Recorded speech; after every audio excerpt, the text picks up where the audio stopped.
Donnie and Dolly, the team is supported by ableauctions.ca. Closing your business? We can help.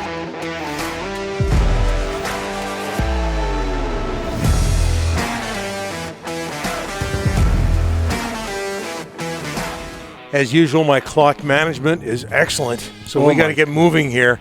All of our guests today, including Curtis Lazar, standing by, brought to you by the Alberni Power and Marine RPM Group. Curtis Lazar is going to join us now from the Boston Bruins. Last season in Boston, 16 points in 70 games, racking up points. That wasn't Curtis's role with the Bruins. Soon-to-be UFA center, 27 years old, drafted 17th overall by Ottawa in 2013.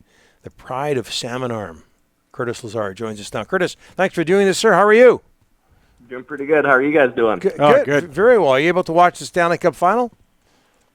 A little bit here and there. It's, ever since entering the league, when you're not a part of it, It's a little bittersweet to watch it. So it's on in the background. Whatever happens. But there's no really cheering going on from my standpoint. How much respect, and we ask this of everybody, but how much respect do you have for Tampa Bay and their resiliency? They're able to come back, and well, we'll see if they come back in the Stanley Cup final, but in 2 of the 3 previous series. Oh, it's incredible. And, even playing them out east in the regular season, we kind of had our way with them. And talking amongst our teams, they're losing a step. It is what it is. 2 cups, it's a good run and whatnot. But, just look at the team and they have, how they're able to turn it on.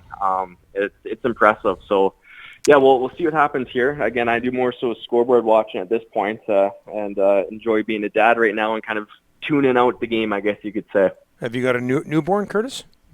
Yeah, he's just about 15 months. So being able to get settled in and enjoy the BC weather again, that's what it's all about. Well, congratulations on that.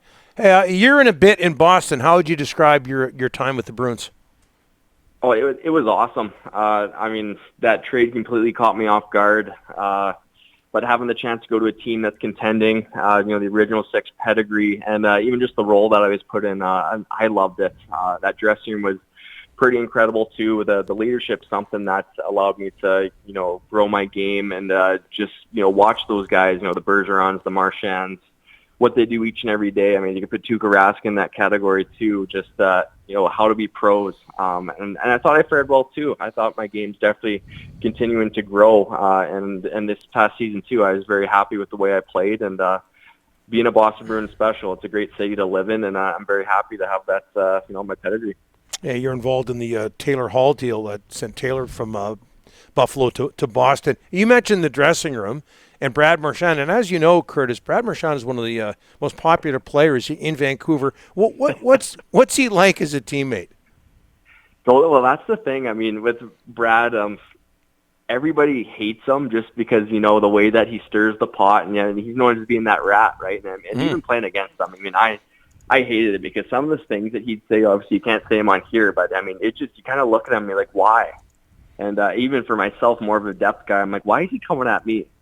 But that was kind of the first thing that caught my mind when I got traded. I wonder what this guy is going to be like. But I kid you not, he's hands down one of the best people you will ever meet. He's the type of guy that'll give you his shirt off his back.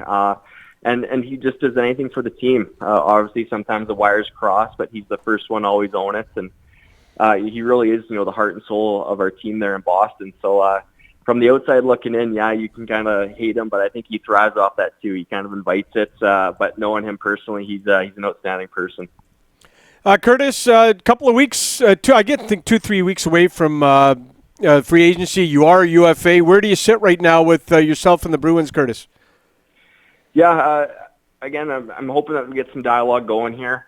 Like I said, I love my time there. Obviously, the management and Don Sweeney's a little bit busy trying to track down a new coach and everything like that. But, really at this point, I'm just leaving it up to my agents. Like I said, I'm happy with the season I've had.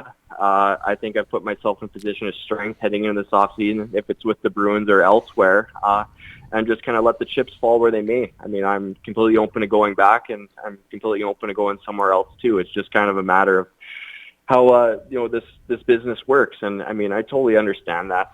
My exit meetings with Don Sweeney was we talked about that. There's always a business side involved, but all in all, it's the NHL. It's the top league in the world, and for whatever team you play for, it's always an honor and a privilege, and I'm not going to overlook that.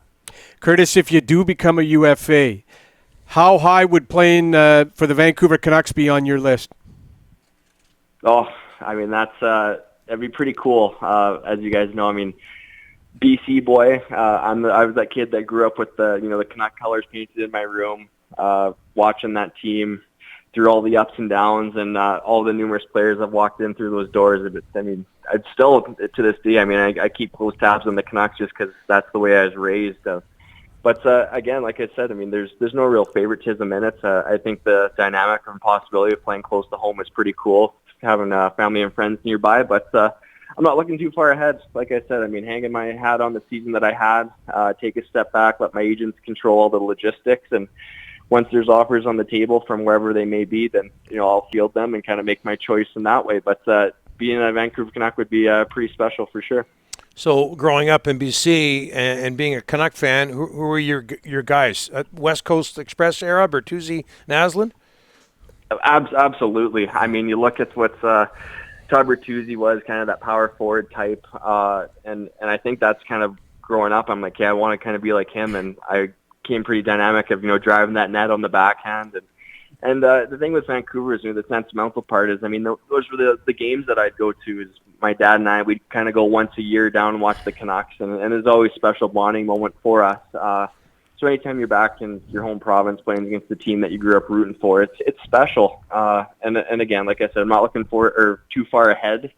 Like I said, I mean, I'm a Boston Bruin as of now. I'm still their property, and so we're kind of see what happens. But yeah, I mean, remember those days though? I mean, Ed Jovanovski jumping around the penalty box, Sammy Solo with the big bomb from the points. There's so many guys that just kind of go up and down, and you put a smile on your face remembering all those guys and what they could do for the Canucks.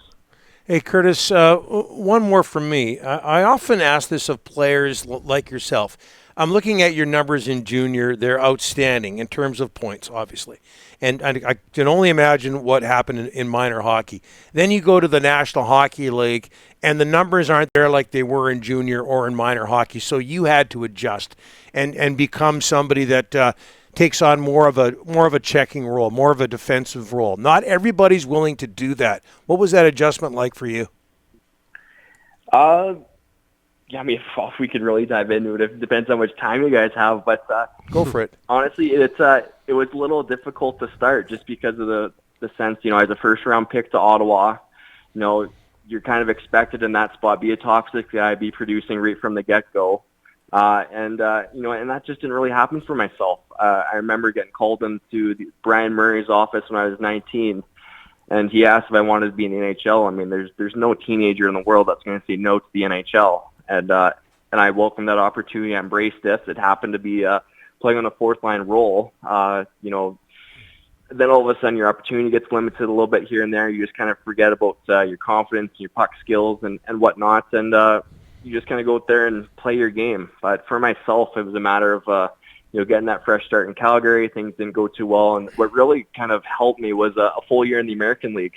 I went down to Stockton, reinvented my game, and I remember telling Brad Marchand when that move happened, I said, "You leave me down there until I'm back up to play for good, because I want to work on my game." And what a sensational season I had there, just in regards to finding my passion again and my fun. And that just kind of springboarded me to Buffalo, where I found my groove, hit my stride, and all of a sudden a team like Boston wants you, and away I go. So it can be a little hard, that adjustment, but again, you embrace it. And I mean, I love that challenge too. I want to go against the other team's top players. I want to shut them down, and I do think I have some of that untapped potential on the offensive side as well. Like you said, I've done it in junior, and there's no reason why I can't take that next step moving forward. And you've lasted 8 NHL seasons because of that humility and obviously your talent as well. Curtis, thanks so much for doing this. All the best with whatever comes in the next few weeks and everything else, including your new child. Awesome. Thank you very much. You bet. Curtis Lazar of the Boston Bruins. What a well-spoken, very nice.